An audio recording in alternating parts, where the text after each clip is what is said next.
आंखें बंद कर वैसे ही लेटी रही और थोड़ी ही देर बाद वह स्पर्श और नीचे चला गया। उस स्पर्श से मेरी नींद पूरी खुल गई और मैं उठकर खड़ी हो गई।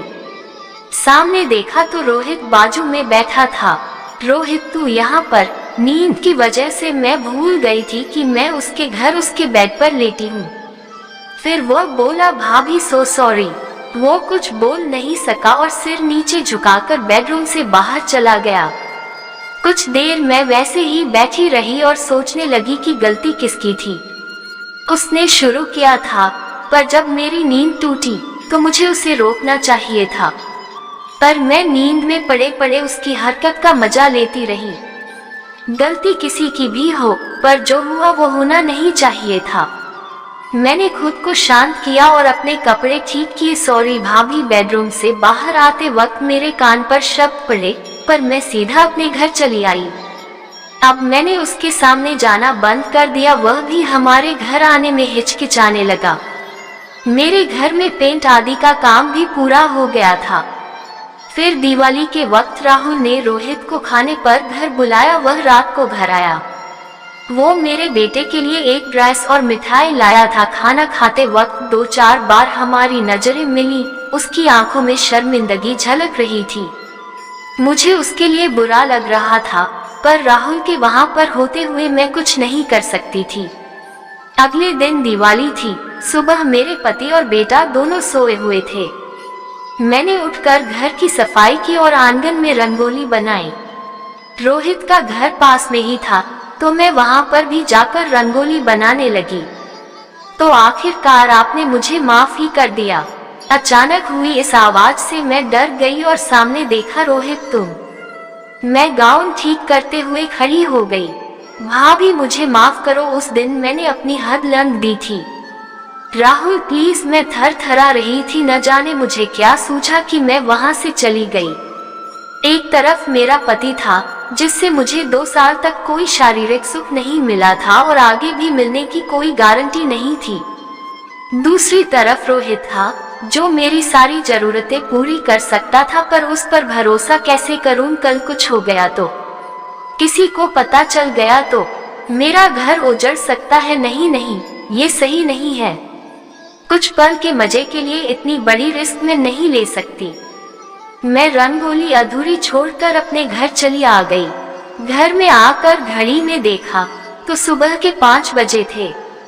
बेडरूम में जाकर देखा तो मेरे पति और बेटा दोनों सोए हुए थे। मैं हॉल में बैठी सोचने लगी, दिमाग में क्या चल रहा था मेरी कुछ समझ नहीं आ रहा था। एक बात होती तो समझ में आता। दिमाग में विचारों का सैलाब उमड़ा था। अच्छा बुरा, नैतिक अनैतिक, समाज, डर, सब विचार अपना पक्ष रख रहे थे। मेरे पैर अपने आप ही घर के बाहर निकल पड़े।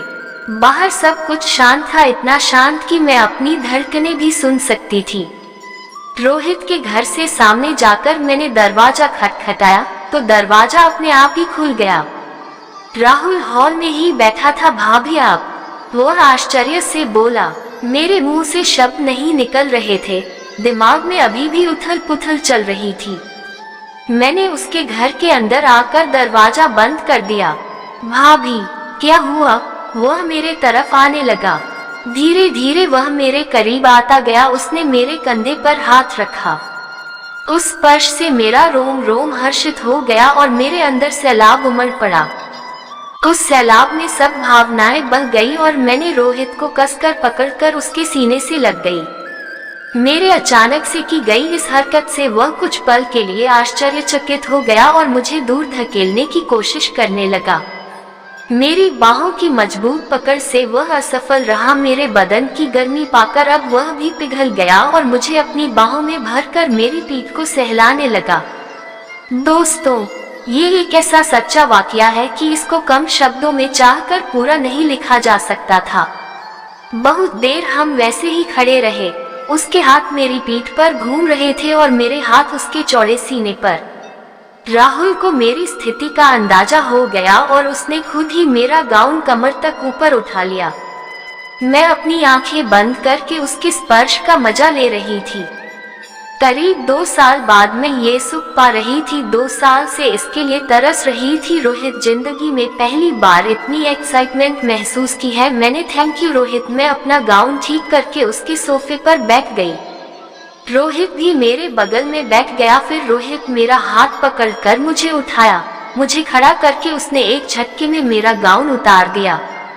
अब मैं उसके सामने बिल्कुल प्राकृतिक अवस्था में खड़ी थी। उसने मुझे एक पल प्यार से देखा और फिर अपनी गोद में उठाकर मुझे बेडरूम में ले गया। अपने बेडरूम में जाकर उसने मुझे बेड पर बिठा दिया।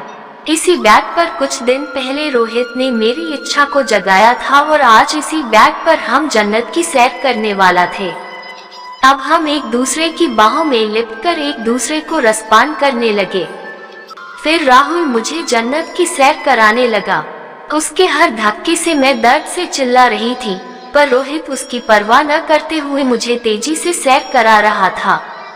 उस दर्द की जगह मस्ती और उत्तेजना ने ले ली थी। उस मस्ती की लहरों में झूलते हुए मैं नीचे से कमर उठाते हुए उसका साथ देने लगी। उस वक्त सब भूलकर मैं उसके हर धक्के पर सिसकियां भर रही थी। फिर हमारा कार्यक्रम खत्म हुआ। फिर मैं उसके आंखों में आंखें डालकर बोली, कैसी लगी? यही मेरा तुम्हारे लिए दिवाली गिफ्ट था। हैप्पी दिवाली। हैप्पी दिवाली रूपा। हम कुछ देर वैसे ही एक दूसरे की बाहों में पड़े रहे। उस दिन से यह सिलसिला चलता रहा। कुछ दिन बाद रोहित की शादी हो गई, पर हफ्ते में 1-2 दिन वह मेरे साथ जरूर बिताता है।